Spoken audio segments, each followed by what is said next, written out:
کوئی کہے میں پہلے گیا ہوں تو مل گئی، نہ اسے ملے گی جس کا اخلاق اچھا ہے، جس کا لب و لہجہ ٹھیک ہے، جس کا انداز فکر اچھا ہے. اور عید کا جواب پتھر سے دینا بھی چھوڑ دیں، بس تھوڑا سا اپنے سٹائل میں نرمی لائیں، انداز میں نرمی لائیں. کئی دفعہ آپ صحیح بات بھی کرتے ہیں لیکن وہ لہجہ ٹھیک نہیں نہ ہوتا تو صحیح بات بھی قابل قبول نہیں ہوتی. ویسے ایک بات عرض کروں، اگر روز کی بنیادوں پہ جس طرح آپ تھوڑی سی واک کرتے ہیں تو روز کرنی پڑتی ہے نا، روز کرنی پڑتی ہے. تو کوئی بھی آپ ڈاکٹر کے پاس جاتے ہیں تو وہ دوائی بتائے تو روز کھانی پڑتی ہے، پرہیز بتائے تو روز کرنا پڑتا ہے. تو تھوڑا سا نا لب و لہجے پہ بھی توجہ دیں. جس طرح منہ روز دھوتے ہیں نا، دھونا ہی پڑتا ہے، تو اسی طرح اگر تھوڑا سا لہجہ بھی دھونا شروع کر دینا. یہ جو لوگ آپ سے تھوڑا تھوڑا شکوہ کرتے ہیں تو اس نے کہا تھا کہ میرے لہجے میں غرور آیا تھا، اس کا حق تھا کہ وہ شکایت کرتا. تو کہیں تو ایسا ہے نا، کہیں تو کوئی تو بات بہو نے غلط کی ہے نا کہ ساس رو رہی ہے. کچھ تو ساس نے ایسا کہا ہے نا کہ بہو بیچاری کپڑے باندھ کے بچوں سمیت کہتی ہے گزارا نہیں ہوتا. کچھ تو ایسا بھائی آپ نے کہا ہے نا کہ کسی شخص کے من پسند روٹی پکی ہے پر وہ بیچارہ 3 دن سے کھا نہیں سکا. کوئی تو بات ایسی ہوئی ہے نا کہ سامنے والا تڑپ کے رویا ہے اور ہنسنا بھول گیا ہے. کچھ تو آپ نے کہا ہے نا، کچھ تو آپ نے کہا ہے نا. ایک آدمی تیار ہو گیا ہے کہ اب اس محلے میں رہوں گا ہی نہیں. کچھ تو ایسا ہوا ہے نا کہ لوگ پردیسی ہونے لگ گئے ہیں. کچھ تو ایسا ہوا ہے نا کہ سالوں بسنے والوں نے علاقے چھوڑ دیے ہیں. کچھ تو ہم ایسا تلخ کرتے ہیں کہ ہمارے اپنے پھر ٹھان لیتے ہیں کہ بس بھائی آج کے بعد تجھ سے ملنا نہیں. اس کا مطلب یہ ہے کہ تھوڑی دیر کا صرف لب و لہجے کا سخت ہونا اگر ہم ٹھیک کر لیں تو ہو سکتا ہے ہمارے دائیں بائیں والے بہت سارے لوگ سکھ میں آ جائیں، پیار میں آ جائیں، ان کو تھوڑا اطمینان ہونے لگ جائے. تو میرے عزیز آپ بات کو یاد رکھیں گے کہ جو اخلاق ہے، آپ کا جو اخلاق ہے، جو آپ کا کردار ہے، وہ اپنی ایک خوبصورتی رکھتا ہے. اس لیے میرے نبی پاک صلی اللہ تعالی علیہ وآلہ وسلم نے فرمایا تم میں کامل مومن وہ ہے جس کا اخلاق زیادہ اچھا ہے. جو کہانیاں زیادہ سناتا ہے وہ نہیں، جو اپنی خدمات زیادہ بتاتا ہے وہ نہیں، جو باقی سب کی نفی کر کے کہتا ہے کہ دنیا میں کوئی بندہ ٹھیک نہیں صرف میں ٹھیک ہوں، وہ والا بندہ نہیں. بلکہ فرمایا جس بندے کا اخلاق زیادہ اچھا ہے. اخلاق دیکھیں، یہ جو آپ کا لہجہ ہوتا ہے نا یہ بہت زیادہ اثرات مرتب کرتا ہے آپ کے گھر پہ بھی باہر بھی. آپ اگر اپنی گفتگو میں باڈی لینگویج کو تھوڑا سا اچھا رکھیں. کچھ لوگ ایسے ہوتے ہیں جو بات بڑی صحیح کرتے ہیں پر کچھ زیادہ ہی باتیں کرتے ہیں. تو وہ زیادہ باتیں کرنے کی وجہ سے ان کی جو صحیح باتیں ہوتی ہیں ان کا بھی وزن خراب ہو جاتا ہے، کیونکہ وہ زیادہ باتیں کرتے ہیں، ہر وقت بولتے ہیں، ہر وقت بات کرتے ہیں. تو جب وہ ٹھیک بات بھی کر رہے ہوں تب بھی ان کی بات کا لوگ اثر قبول نہیں کرتے. لیکن اگر ان کا لہجہ باوقار ہو، بات وہ تھوڑی کریں پر جتنی کریں ذرا سونی کر کے کریں، گفتگو میں خود بخود اثر پیدا ہو جائے گا، بات اچھی لگے گی. اخلاقی رویے اگر لوگوں کے زیادہ اچھے ہو جائیں، ایک تو مسکرانے کا بل کوئی نہیں آتا، اس کے پیسے کوئی نہیں لگتے، اور یہ بھی شکر ہے ابھی تک اس پر ٹیکس بھی کوئی نہیں، یہ بھی مقام تشکر ہے. تو اگر آپ بات کریں اور اس میں تھوڑی سی مٹھاس پیدا کر لیں، آپ تھوڑی سی بات میں نا مٹھاس. میرے ایک کلاس فیلو ہیں تو وہ تقریر کر رہے تھے اور میں سن رہا تھا، تو مجھے بعد میں کہنے لگے آپ تبصرہ کریں میں نے کیسی تقریر کی ہے. یہ ہوتا ہے نا جی، بعض اوقات دوست بیٹھتے ہیں بے تکلف تو کئی دفعہ کچھ باتیں ایسی ایک دوسرے کے ساتھ کرتے ہیں. تو مجھے کہنے لگے آپ بتائیں کہ میں بات کر رہا تھا تو کیسی تھی. تو میں نے کہا جب آپ بات کر رہے تھے تو میں ڈر رہا تھا، مجھے لگ رہا تھا کہیں آپ لڑ نہ پڑیں. بھئی آپ اطمینان سے بات کریں، آپ تسلی سے بات کریں، آپ خندہ پیشانی کے ساتھ بات کریں. میرے نبی پاک صلی اللہ تعالی علیہ وسلم نے فرمایا، مسلم شریف کی حدیث ہے، حضور فرماتے ہیں نیکی کو کبھی چھوٹا نہیں سمجھنا، نیکی کو حقیر نہیں سمجھنا. کچھ نہ ہو سکے تو اپنے بھائی سے مسکرا کے بات ہی کر لیا کرو. بات کرو تو تمہارے لہجے میں ترش روئی نہ ہو. بعض اوقات آپ تلخ بات کرتے ہیں آپ کا لہجہ تلخ ہوتا ہے تو آپ کی صحیح بات بھی قبول نہیں کی جاتی، لیکن اگر آپ کے لہجے میں مسکراہٹ ہو، آپ کے لہجے کے اندر خوبصورتی ہو، تو آپ کے اپنے بھی آپ کے بیگانے بھی سب کے سب آپ کی بات کو تسلی کے ساتھ سمجھنا وہ گوارا کریں گے۔ میں نے دیکھا ہے بہت سارے لوگ ایسے ہیں جن کے ساتھ لوگ آنا جانا ملنا بیٹھنا آہستہ آہستہ چھوڑ دیتے ہیں، اور وہ کس لیے چھوڑ دیتے ہیں؟ وہ ان کے رویے کی وجہ سے چھوڑ دیتے ہیں، ان کے انداز فکر کی وجہ سے چھوڑ دیتے ہیں، ان کے شکووں کی وجہ سے چھوڑ دیتے ہیں۔ مزاج ہوتا ہے نا ہمارا کہ ہمیں شوق ہوتا ہے تعلق زیادہ لوگوں کے ساتھ ہو، اور پھر یہ بھی شرط ہوتی ہے کہ میں جس کے پاس جاؤں وہ مجھے یہی کہے کہ تو میرے ساتھ ہی پیار کر۔ ایک صاحب مجھ سے کہنے لگے کہ یہ میں محفل کراتا ہوں، آپ بھی تشریف لائیں، اور میں 20 علماء کو بلا چکا ہوں اور بڑے بڑے نامور نام انہوں نے میرے سامنے لیے۔ میں نے ان سے پوچھا کہ جو نام آپ نے لیے ہیں اور آپ کی تصویریں بھی ساتھ ہیں، میں الحمدللہ تسلیم کر گیا ہوں آپ کی بات کو، لیکن سوال میرا یہ تھا کہ کیا آپ نماز بھی پڑھتے ہیں؟ 21 علماء کو آپ نے بلایا یا 20 کو بلایا اور بڑے بڑوں کو بلایا، اور مجھے بھی آپ دعوت پیش کر رہے ہیں، تو نمازی بھی آپ ہیں، نمازی بھی ہیں؟ کہنے لگے آپ دعا کریں میں نماز پڑھنا شروع کر دوں۔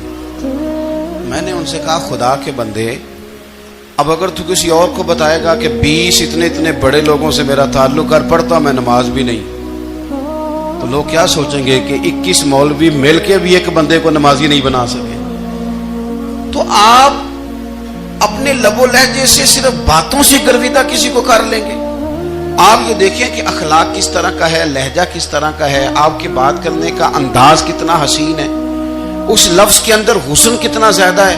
نبی پاک صلی اللہ علیہ وسلم بھی تبلیغ فرماتے ہیں، ہم بھی تبلیغ کرتے ہیں۔ میں اور آپ جب تبلیغ کرتے ہیں تو اس تبلیغ کے اندر شکوہ ہوتا ہے اور تنقید ہوتی ہے، اور بعض جگہ میں نے یہ بھی دیکھا ہے کہ طنز ہوتا ہے، طنز۔ ہم دوسرے کو دین کی دعوت رہے ہیں، لیکن ہمارے لب و لہجے سے طنز اور تش روئی چھلکتی ہے۔ تو دولت کے پیچھے لگ گیا ہے، تو بالکل جاہل ہے، تو بالکل تیرے خاندان میں سے بھی کوئی نہیں ادھر آتا۔ آپ طنز کر رہے ہیں، آپ دعوت دین نہیں دے رہے۔ دعوت دین تو گلدستے میں رکھ کے پیش کی جاتی ہے، اس کی تو ایک خوبصورتی ہے، اس کا تو ایک حسن ہے، اس کی تو اپنی ایک جاذبیت ہے، اس کی اپنی ایک نورانیت ہے۔ صحابہ کرام علیہم رضوان فرماتے ہیں کہ حضرت سعد بن معاذ رضی اللہ تعالیٰ عنہ کا جنازہ تھا، اللہ کے پیارے محبوب صلی اللہ تعالیٰ علیہ وسلم نے جنازے کی امامت فرمائی، اور جنازے کی امامت کے بعد ابھی نہ قبر کے تیار ہونے میں کچھ ٹائم باقی تھا، تو حضور زمین پہ تشریف فرما ہوئے، لوگ قبر کی تیاری میں ہیں۔ بعض اوقات ہوتا ہے نا ابھی قبر نہیں تیار ہوئی، تو کہتے ہیں کہ لکڑی کے ساتھ حضور نے زمین کریدنی شروع کر دی، اور دیر تک حضور نے چہرہ نور کو زمین کی طرف جھکائے رکھا، گویا زمین شرف دیدار حاصل کرتی رہی۔ دیر تک چہرہ نور جھکا رہا زمین کی جانب، حضور نے رخ نور کو پھیر لیا۔ صحابہ کہتے ہیں کہ ہم نہ بڑے، جب حضور ہمارے قریب ہوتے تھے تو ہمارا خیال ہوتا تھا کہ رحمت کی برکھا ہے، اپنے اپنے حصے کا کرم اڈھیل لے اپنے اوپر۔ فرماتے ہیں منتظر تھے کہ حضور کب ہماری طرف رخ انور پھیریں اور ہم کریم سے کوئی بات سن سکیں۔ ارشاد فرماتے ہیں کہ ہم بڑے شدید منتظر تھے۔ دیر کے بعد نبی پاک علیہ الصلوۃ والسلام نے چہرہ انور اٹھایا، دیر کے بعد چہرہ انور اٹھایا۔ یہ دیکھیں تبلیغ ہو رہی ہے، اور جب حضور نے چہرہ انور اٹھایا تو آنکھوں میں آنسو تھے، رو رہے تھے، اور 3 دفعہ حضور نے فرمایا، کیونکہ قبر تیار ہو رہی تھی، 3 دفعہ نبی کریم نے فرمایا لوگو قبر آخرت کی منزلوں میں سے پہلی منزل ہے، اس کی تیاری کر لو، اس کی تیاری کر لو، اس کی تیاری کر لو۔ 3 دفعہ حضور نے یہ جملے دہرائے۔ کیوں؟ ایک میں تبلیغ کرتا ہوں اور اس میں نہ درد ہے، نہ رونا ہے، نہ وہ لب و لہجہ ہے۔ ایک حضور دعوت دے رہے ہیں قبر کی تیاری کی، لیکن اس میں آنسو ہے، اس میں خاص رغبت ہے غلاموں کے لیے۔ تو اپنی زندگی کے اندر جو ہمارا انداز تکلم ہے، ہمارا انداز گفتگو ہے، میں کہا کرتا ہوں کہ ہم نا دین کے لیے جب کلام کر رہے ہوتے ہیں تو شدت ہوتی ہے ہمارے جملوں کے اندر. بعض مقامات شدت کے ہوتے ہیں. آپ جہاد کی بات کر رہے ہیں, ناموس رسالت کی بات کر رہے ہیں, تو کسی جگہ آپ کے لب و لہجے کے اندر شدت کا ہو جانا برا نہیں ہے, بلکہ وہ اچھا ہے. لیکن میرے عزیز, ہر وقت ہی کچھ لوگ تلخ ہیں. انہیں کسی وقت بھی آپ ان سے ملاقات کر لیں, وہ لوگ آپ کو پریشان ہی نظر آئیں گے. حضرت سیدنا عبداللہ ابن عمر رضی اللہ تعالیٰ عنہ روایت کرتے ہیں کہ نبی پاک صلی اللہ تعالیٰ علیہ وآلہ وسلم نے ارشاد فرمایا کہ جنت میں ایسے بھی کمرے ہوں گے, جنت میں کچھ ایسے کمرے, کچھ ایسے مکانات بھی ہوں گے کہ باہر کھڑے ہوں گے تو اندر نظر آئے گا, اور اندر کھڑے ہوں گے تو باہر نظر آئے گا. یعنی ایک تو تم آئینے لگاتے ہو نا, وہ دیواریں اتنی شفاف ہوں گی کہ اندر باہر سے ان کا حسن دکھائی دے گا. حضرت سیدنا مالک اشعری رضی اللہ تعالیٰ عنہ بیٹھے تھے, کہتے ہیں میں نے فوراً عرض کی حضور وہ ملیں گے کس کو؟ وہ جو اتنے حسین گھر ہوں گے کہ دیواریں ہی شیشے کی محسوس ہوں گی, اندر باہر سے حسن کے جلوے دکھائی دیں گے, حضور وہ ملیں گے کسے؟ تو اللہ کے پیارے محبوب علیہ السلام نے فرمایا وہ اس کو ملیں گے جو گفتگو اچھی کرے گا, جو گفتگو اچھی کرے گا, لب و لہجہ اخلاق والا ہوگا, گفتگو اچھی کرے گا, لوگوں کو کھانا کھلائے گا, اور جب لوگ سو رہے ہوں گے تو وہ اٹھ کے اپنے رب کی عبادت کرے گا. اس شخص کو وہ مکانات ملیں گے جن کی دیواریں آئینے کی مانند ہوں گی, جن کا حسن تازہ ہوگا, جن کو اللہ تبارک و تعالیٰ نے اپنے فضل سے مزین کیا ہوگا, سوارا ہوگا. اپنے لہجوں پر, اپنے اٹھنے بیٹھنے پر, میل ملاپ پر تھوڑی توجہ دیں, تھوڑا سا خیال کریں. اللہ کے حضور دعا ہے مالک کریم سمجھنے کی توفیق عطا فرمائے.